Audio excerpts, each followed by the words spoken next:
பாண்டிச்சேரிக்கு trip plan பண்றீங்களா? உங்க பாண்டிச்சேரியில ஃப்ரெண்ட்ஸ் அண்ட் ஃபேமிலியோட வந்து ஸ்டே பண்றதுக்கு ஒரு பிரீமியமான லக்ஸரி வில்லா தான் நம்ம Yash villa. Group stay, couple ஸ்டேக்கு ஏத்த மாதிரி இருக்க இந்த 3 BHK வில்லால இருக்க எல்லா ரூம்ஸ்லயும் ஏசி, டிவி, அட்டாச்ட் பாத்ரூம்னு ஃபுல்லி ஃபர்னிஷ் ஆகி ரொம்ப நீட்டா மெயின்டைன் பண்ணிட்டு இருக்காங்க.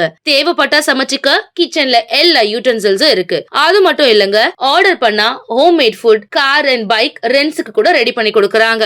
அது மட்டும் இல்லங்க, வாக்கபிள் டிஸ்டன்ஸ்ல veg and non veg hotels, KFC chicken and super மார்க்கெட்ஸும் அவைலபிளா இருக்கு. உங்க வீக்கெண்ட இன்னும் வைப் ஆக்குறதுக்கு பிரைவேட் ஸ்விம்மிங் பூலும் இருக்குங்க. கார் பார்க்கிங் வசதியோட இருக்க நம்ம யாஷ் வில்லா பாண்டிச்சேரியோட சென்டர்ல இருக்கிறதுனால இங்க இருந்து 5 கிலோமீட்டர்ஸ்ல எல்லா டூரிஸ்ட் அட்ராக்ஷன்ஸையும் நீங்க ஈஸியா ரீச் பண்ணிடலாம். இன்னும் எங்க வெயிட் பண்ணிட்டு இருக்கீங்க? உடனே கால் பண்ணுங்க 9952421750. உங்க ஸ்டேவை கன்ஃபார்ம் பண்ணிக்கோங்க.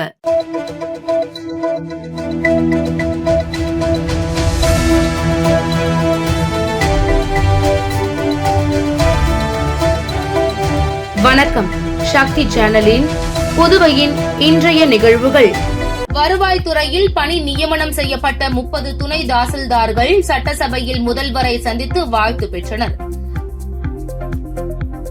வருவாய் மற்றும் பேரிடர் மேலாண்மை துறையில் காலியாக இருந்த துணை தாசில்தார் பணியிடங்களுக்கு போட்டித் தேர்வு நடத்தப்பட்டது. இத்தேர்வில் தேர்ச்சி பெற்ற 30 பேருக்கு நேற்று முன்தினம் காமராஜர் மணிமண்டபத்தில் நடந்த அரசு விழாவில் கவர்னர் கைலாஷ்நாதன் பணி ஆணை வழங்கினார். பணி ஆணை பெற்ற துணை தாசில்தார்கள் நேற்று சட்டசபையில் முதல்வர் ரங்கசாமியை சந்தித்து வாழ்த்து பெற்றனர். அப்போது முதல்வர் சிறப்பாக பணியாற்றி மக்களுக்கு சேவையாற்ற வாழ்த்தினார். சபாநாயகர் செல்வம், அமைச்சர்கள் லட்சுமி நாராயணன், தேனி ஜெயக்குமார், கலெக்டர் குலோத்துங்கன், துணை கலெக்டர் சிவசங்கரன் உள்ளிட்டோர் உடனிருந்தனர். ஆன்லைன் கேமில் பணம் முதலீடு செய்தால் இரட்டிப்பாக்கி தருவதாக கூறி ரூபாய் 3,60,000 மோசடி செய்த திருநெல்வேலி வாலிபரை புதுச்சேரி சைபர் கிரைம் போலீசார் கைது செய்தனர். புதுச்சேரியை சேர்ந்த வினோதன் என்பவரை இன்ஸ்டாகிராம் மூலம் தொடர்பு கொண்ட மர்ம நபர் ஆன்லைன் கேமில் பணம் முதலீடு செய்தால் இரட்டிப்பு லாபம் தருவதாக கூறினார். இதனை நம்பி வினோதன் மர்ம நபருக்கு பல்வேறு தவணைகளாக ரூபாய் 3,60,000 முதலீடு செய்து ஏமாந்தார். இதுகுறித்து வினோதன் அளித்த புகாரின் பேரில் சைபர் கிரைம் போலீசார் வழக்கு பதிவு செய்து விசாரணை நடத்தினர். இதில் ரூபாய் 1,50,000 திருநெல்வேலியை சேர்ந்த சுதர்சன் என்பவரின் வங்கிக் கணக்கில் வரவு வைக்கப்பட்டிருந்தது. அவரது வங்கிக் கணக்கில் 6 மாதத்திற்குள் ரூபாய் 1,35,00,000 வரை பணம் பரிவர்த்தனை நடந்திருப்பதும் தெரியவந்தது.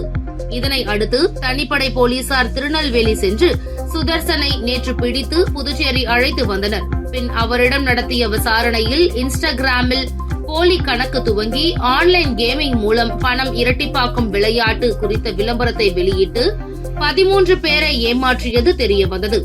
உடன் அவரை போலீசார் கைது செய்து மொபைல், ATM கார்டு பறிமுதல் செய்தனர்.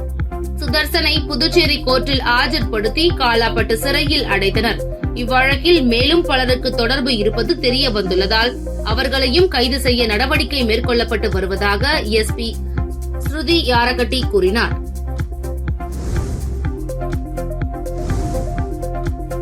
ஆதி திராவிடர் நலத்துறை இயக்குநராக சிறப்பாக பணியாற்றிய அதிகாரி இளங்கோவனை கடந்த 2 மாதமாக காத்திருப்பு பட்டியலில் வைத்திருப்பது தலித் சமுதாய மக்களிடையே கடும் விமர்சனங்களை எழுப்பியுள்ளது. புதுச்சேரி அரசு ஆதி திராவிடர் மற்றும் பழங்குடியினர் நலத்துறை இயக்குநராக இளங்கோவன் கடந்த 2 ஆண்டுகளுக்கு முன்பு பதவியேற்றார். புதுச்சேரி வரலாற்றில் முதல் முறையாக முதலமைச்சர் ரங்கசாமி வழிகாட்டுதலின்படி சிறப்பு கூறு நிதியை தொடர்ந்து 2 ஆண்டுகள் முழுமையாக செலவு செய்து சாதனை படைத்ததுடன் அரசு துறைகளில் முன்மாதிரி துறையாக ஆதி திராவிடர் நலத்துறையை கொண்டு வந்தார். கடந்த 2 ஆண்டுகளில் பல்வேறு புதிய திட்டங்களை கொண்டு வந்ததுடன் சிறப்பாக செயல்பட்டு வந்த இயக்குநர் இளங்கோவனுக்கு மாற்றாக வேறு ஒரு அதிகாரியை கடந்த 2 மாதத்திற்கு முன்பு அரசு அறிவித்தது. இதனை அடுத்து அரசு துறைகளில் பணியாற்றும் BCS அதிகாரிகள் அதிரடியாக பல்வேறு துறைக்கு பணியிட மாற்றம் செய்யப்பட்ட நிலையில் ஆதி திராவிடர் நலத்துறை இயக்குநர் இளங்கோவன் மட்டும் காத்திருப்பு பட்டியலில் சேர்க்கப்பட்டார். இளங்கோவனின் அதீத வளர்ச்சி, உயர் அதிகாரிகள் மற்றும் ஆட்சியாளர்களில் ஒரு சிலருக்கு எரிச்சலை ஏற்படுத்தியதாக கூறப்படுகிறது. இதனால் திட்டமிட்டு அவருக்கு பதவி வழங்காமல் கடந்த 2 மாதமாக அலைக்கழிப்பதாக குற்றச்சாட்டு எழுந்துள்ளது.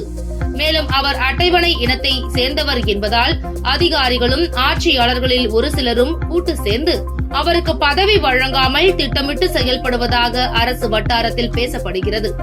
அதிகாரிகள் வேலை செய்வதில்லை என ஒவ்வொரு மேடையிலும் புலம்பும் ஆட்சியாளர்கள் சிறப்பாக செயல்படும் அதிகாரிகளை சாதி ரீதியான கண்ணோட்டத்தில் பார்ப்பதோடு அவர்களை பழிவாங்கும் நடவடிக்கையில் ஈடுபடுவதாக குற்றச்சாட்டு எழுந்துள்ளது.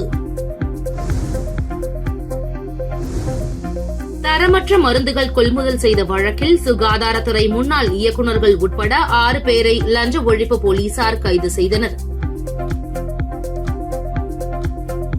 புதுச்சேரி சுகாதாரத்துறையில் தரமற்ற மருந்துகள் வாங்கி அரசுக்கு 2.5 கோடி வருவாய் இழப்பு ஏற்படுத்தியதாக புகார் எழுந்தது. இதுகுறித்து சுகாதாரத்துறை சிறப்பு அதிகாரி மேரி ஜோஸ்பின் சித்ரா புகாரில் 2023இல் லஞ்ச ஒழிப்பு போலீசார் வழக்கு பதிந்து மருந்தாளுநர் நடராஜன் என்பவரை கைது செய்தனர்.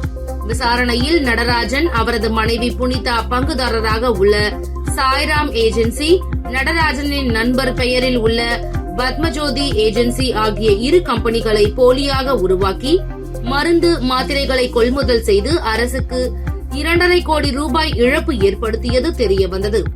அதன்படி இவ்வழக்கு தொடர்பாக சுகாதாரத்துறை முன்னாள் இயக்குநர்கள் ராமன், மோகன்குமார், முன்னாள் துணை இயக்குநர் அலிராணி, சாய்ராம் ஏஜென்சி பங்குதாரர்களான நடராஜன் மனைவி புனிதா, நந்தகுமார், பத்மஜோதி ஏஜென்சி உரிமையாளர் மோகன் ஆகிய 6 பேரை லஞ்ச ஒழிப்பு போலீசார் கைது செய்து புதுச்சேரி நீதிமன்றத்தில் ஆஜர்படுத்தினர். அவர்களில் அல்லிராணியை தவிர்த்து மற்ற 5 பேரையும் 15 நாள் நீதிமன்ற காவலில் வைக்க நீதிபதி மோகன் உத்தரவிட்டார். அல்லிராணி மருத்துவ சான்று அடிப்படையில் அவர் ஜாமீனில் விடுவிக்கப்பட்டார். தொடர்ந்து மற்ற 5 பேரும் காலாப்பட்டு மத்திய சிறையில் அடைக்கப்பட்டனர். புதுச்சேரி விடுதலை நாளை முன்னிட்டு கடற்கரை சாலையில் விழா ஏற்பாடுகள் மும்முரமாக நடைபெற்று வருகிறது. புதுவை இணைப்பு நாள் விழா நவம்பர் 1ஆம் தேதி கொண்டாடப்பட உள்ளது. புதுவை யூனியன் பிரதேசம் இந்தியாவுடன் இணைந்த தினம் ஒவ்வொரு ஆண்டும் நவம்பர் 1ஆம் தேதி கொண்டாடப்படுகிறது. இதனை ஒட்டி அன்றைய தினம் முதல்வர் ரங்கசாமி கடற்கரை சாலை காந்தி திடலில் தேசிய கொடியை ஏற்றி வைத்து மரியாதை செலுத்துவது வழக்கம்.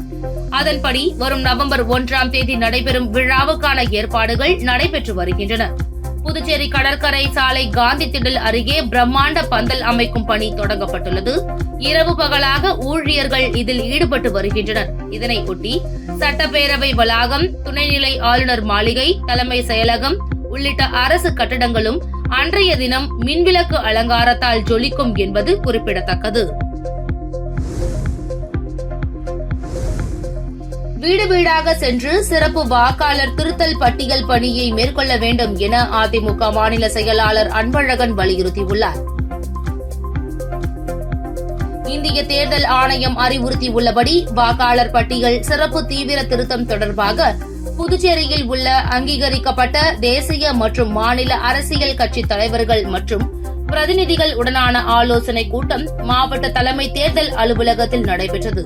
கூட்டத்தில் பங்கேற்ற பின் செய்தியாளர்களிடம் பேசிய அதிமுக மாநில செயலாளர் அன்பழகன், புதுச்சேரியில் சிறப்பு வாக்காளர் திருத்த பட்டியல் பணி மேற்கொண்டால் 50,000 போலி வாக்காளர்கள் நீக்கப்படுவார்கள்.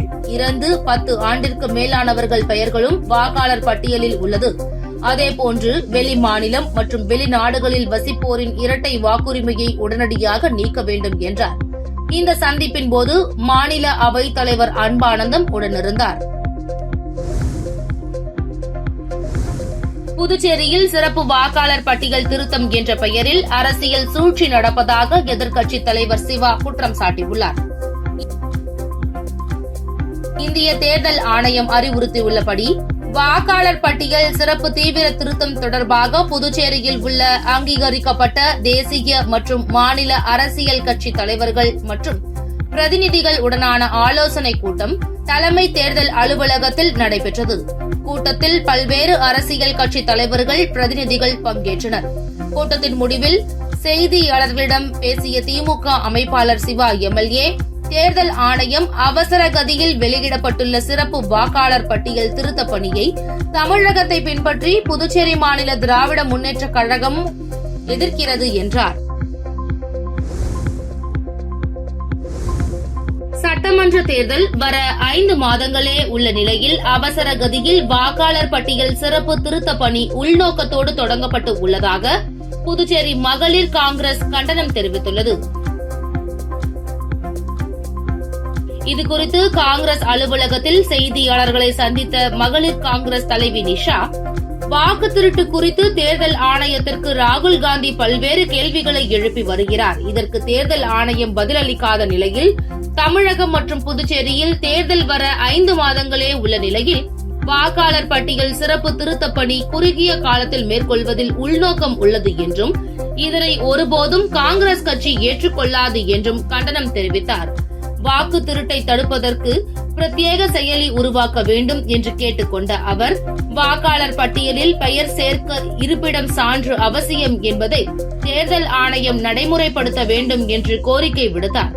மத்தியில் ஆளும் பிஜேபி அரசு நடமாடும் வாக்காளர்களை உருவாக்கி 5 வருடங்களில் 10 மாநிலங்களில் வாக்கு செலுத்தி தங்களுக்கு வேண்டியவர்களை வெற்றி பெற செய்துள்ளனர் என்று குற்றம் சாட்டிய நிஷா, இதேபோன்று புதுச்சேரியில் வெளிமாநில வாக்காளர்களை வாக்காளர் பட்டியலில் சேர்க்கும் பணியை பிஜேபியினர் தொடங்கியுள்ளதாக குற்றம் சாட்டினர்.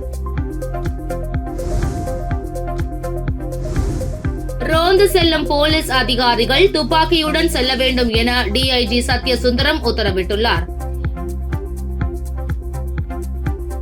இது தொடர்பாக டிஐஜி சத்யசுந்தரம் அனைத்து காவல் நிலையங்களுக்கும் அனுப்பியுள்ள சுற்றறிக்கையில், புதுச்சேரியில் உள்ள அனைத்து காவல் நிலையங்களும் சட்டம் ஒழுங்கை சிறப்பான முறையில் பராமரிக்கும் வகையில் முக்கிய சாலைகள் மற்றும் கிராமப்புற சாலைகளில் இரும்பு தடுப்புகள் அமைத்து வாகன சோதனை நடத்த வேண்டும்.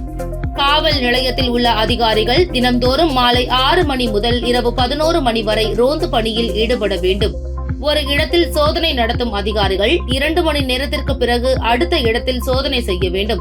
ரோந்து பணிக்கு செல்லும் அதிகாரிகள் துப்பாக்கியுடன் செல்ல வேண்டும். இந்த பணியில் ஈடுபடும் அதிகாரிகளை எஸ்பிக்கள் கண்காணிக்க வேண்டும். கூடுதலாக போலீசார் தேவைப்பட்டால் ஆயுதப்படை, ரிசர்வ் பட்டாலியன், கமாண்டோ படையினரை பயன்படுத்திக் கொள்ளலாம் என குறிப்பிடப்பட்டுள்ளது. புதுச்சேரி மாநிலத்தில் மக்களுக்கு தேவையான அரசு திட்டங்களை செயல்படுத்த விடாமல் முட்டுக்கட்டை போடும் ஆளுநர் மற்றும் IAS அதிகாரிகளை கண்டித்து புதுச்சேரி விடுதலை நாள் விழாவை காரைக்கால் மாவட்ட திமுக புறக்கணிப்பு செய்வதாக திமுக சட்டமன்ற உறுப்பினர் நாஜிம் அறிவிப்பு. காரைக்கால் திமுக சட்டமன்ற உறுப்பினர் நாஜிம் செய்தியாளர்களை சந்தித்து பேசுகையில், புதுச்சேரி மாநிலத்தை ஆளும் பாஜக கூட்டணி அரசு கொண்டு வந்த திட்டங்களுக்கு கூட துணைநிலை ஆளுநர் ஒப்புதல் அளிக்காமல் அதிகார போட்டியில் ஈடுபட்டு வருகிறார் என்றும், புதுச்சேரி முதல்வர், அமைச்சர்கள் மற்றும் சட்டமன்ற உறுப்பினர்கள் மக்களின் தேவைகளை பூர்த்தி செய்ய விடாமல் ஆளுநர் மற்றும் IAS அதிகாரிகள் முட்டுக்கட்டை போடுவதாக குற்றம் சாட்டினார். மேலும் யூனியன் பிரதேசங்களுக்கு கிடைக்கக்கூடிய சலுகைகளை கூட புதுச்சேரி யூனியன் பிரதேசத்திற்கு கிடைக்காமல் பொதுமக்கள் பெரும் இன்னல்களை சந்தித்து வருவதாக வேதனை தெரிவித்தார். இதனால் பிரெஞ்சு ஆட்சி காலத்தில் இருந்து விடுதலை பெற்ற மக்களுக்கு பாஜக ஆட்சியால் இன்னும் விடுதலை கிடைக்கவில்லை என்ற காரணத்தால் வரும் நவம்பர் 1ஆம் தேதி நடைபெறும் புதுச்சேரி விடுதலை நாள் விழா கொண்டாட்டத்தை காரைக்கால் மாவட்ட திமுக புறக்கணிப்பு செய்வதாக திமுக சட்டமன்ற உறுப்பினர் நாஜிம் தெரிவித்துள்ளார். மண்புழு உரத்தொட்டி மற்றும் உரப்படுகையை மானிய விலையில் அமைப்பதற்கான விவசாயிகள் தேர்வு பட்டியலில் ஆட்சேபனை இருந்தால் வரும் 6ஆம் தேதிக்குள் தெரிவிக்கலாம் என அறிவிக்கப்பட்டுள்ளது.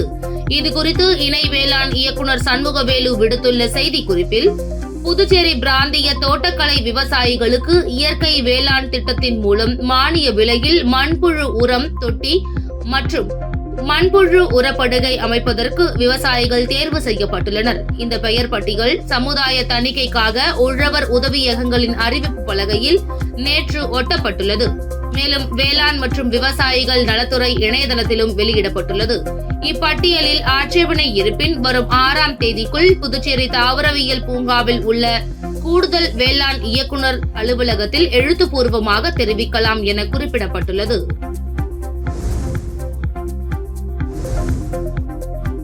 ஊசூடு தொகுதி பிள்ளையார்குப்பம் பகுதியில் ரேஷன் கார்டுதாரர்களுக்கு தீபாவளி தொகுப்பு வழங்கும் பணியை சட்டமன்ற உறுப்பினர் சாய் ஜே சரவணன் குமார் துவக்கி வைத்தார்.